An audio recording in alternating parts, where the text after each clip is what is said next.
unique tax codes in the country, along with the state of Oregon, and yet our economy has grown faster than the national average every year since World War II.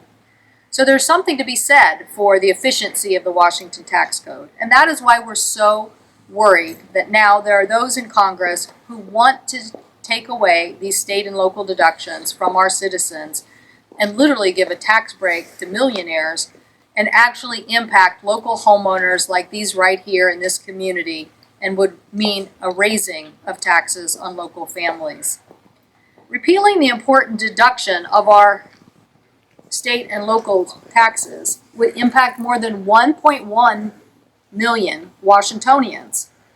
Those Washingtonians on average claim about $7,400 in deductions, and that is about 85% of the taxpayers claiming this deduction.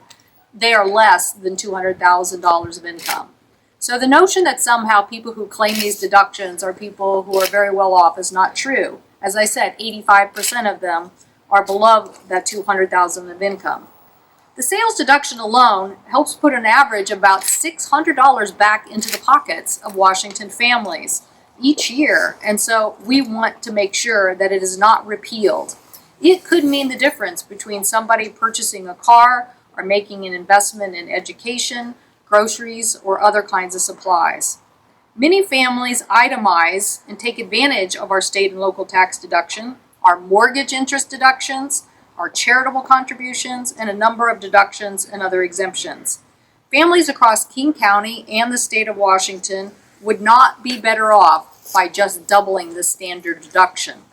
That is, some on the other side say that in their reform they would double the standard deduction. But even with that, and the changes in rates, with eliminating our state and local deductions from our federal obligations, many Washingtonians would see a tax increase, and this is unacceptable. An analysis of the Americans Against Double Taxation and Government Finance Officers found that a family of 4 in King County earned $56,000 and could face an increase of $1,600 under this Republican House proposal. A family of 4 in Vancouver earning $68,000 could see an increase of over $2,200 without the state and local deductions, and an individual in Yakima earning $52,000 could see their taxes go up by more than $1,300.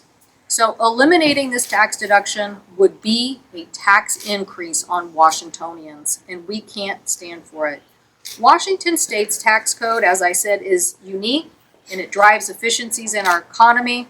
The last time we did tax reform, people took away our ability to deduct our sales tax, and when I got to the United States Senate, I fought to get it restored. It took us a few years. In 2004, we ended up making it on a temporary basis, and finally at the end of 2015, we worked to make it a permanent part of the tax code again. So we are not ready to lose this very, very important thing that Washington families care about and depend on. So now I'd like to turn it over to County Exec Dow Constantine to have him make a few remarks. Well, thank you, Senator. And thank you, Megan and Jonathan, for hosting us here. Thanks to everyone for being here to shine a light on another disastrous plan cooked up by the Trump administration and rubber stamped by House and Senate leadership, desperate for anything that looks like a win. Let me be clear. The tax plan supported by Trump, by Mitch McConnell, by Paul Ryan is profoundly unfair. We're here today to highlight one point, one part of that. Their plan to eliminate the deduction for state and local taxes. In 2015, almost 30% of Washington taxpayers took the federal deduction for state and local taxes. In King County, nearly half of all households took the deduction, including 76% of middle-income filers. Those middle-income filers in King County saved about $2,000. In other words, Trump and the Republicans are pushing a $2,000 tax increase for struggling middle-class wage earners in Washington and elsewhere. This Republican idea takes money out of people's pockets, and it comes at a particularly difficult time for many King County homeowners. See, the state legislature's solution to school funding falls mostly on King County property owners. Eliminating the deduction for state and local taxes, just as property taxes go up locally, will be tough for a lot of people.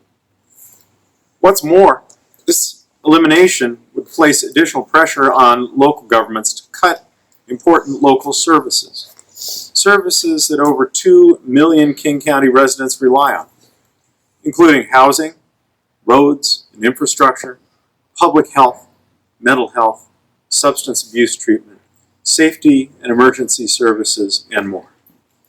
From the opioid crisis to homelessness, our constituents are demanding more services, not less. What the people of King County need is a champion in this tax debate, a fighter, someone who's respected on both sides of the aisle, someone who will stand up for what is fair for all the people. We are fortunate to have that champion in Senator Maria Cantwell. In a time when many of these qualities are lacking, she is a voice of reason and compassion and wisdom. And I want to thank her for the long battle to restore the deductibility of our sales tax here in the state. And I thank her for the battle that she's now taking on to preserve these important state and local tax deductions. Thank you, Senator. We have 2 children. I work part-time because one of our kids has had biweekly medical appointments over the last 2.5 years that I've needed to be available for. SALT deduction feels like a plan to tax our taxes. It takes money out of our pockets, and I'm just not sure why that makes sense. I'm hoping that legislators in DC will listen to Senator Cantwell and will think about how best to help families and about the real consequences of eliminating these deductions. New York or California, it's us that are going to get hit because they're going to throw out our sales tax deduction, and so many people in our state itemize. Also, they want to throw out your ability to deduct your mortgage and your property deductions, which those also are so important for us in Washington State. We're in that group of 7 states that really are delivering more efficient services at lower rates, and yet we think this penalizes us.